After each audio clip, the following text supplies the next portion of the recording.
त्यांच्या आणि जे काही डेप्टी इंजिनियर आहे त्यांच्या ताटाखाली काहीतरी वडगणा लावले असतील म्हणून हे कामं थांबलेले असतील आणि ही वस्तुस्थिती पूर्ण महाराष्ट्रात आहे आणि म्हणून सीओला विनंती आहे.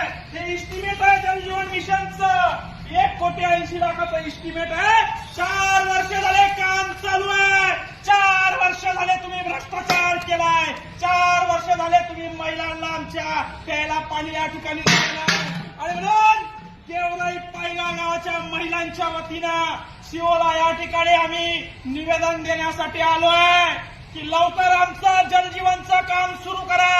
आमच्या लेकरांना आमच्या महिलांना प्यायला शुद्ध पाणी द्या. हे फक्त निवेदन आहे. तुम्हाला हात जोडून विनंती आहे. सरपंच होऊन 2-2.5 वर्ष झाले शब्दपूर्ती केली नाही. त्याचं कारण असं आहे ठेकेदारानं काम कंप्लीट केलं नाही. ठेकेदाराची अवकाश नव्हती काम कंप्लीट करायची तर काम घेतलं कशाला. शासन बजेट देत नाही म्हणताय.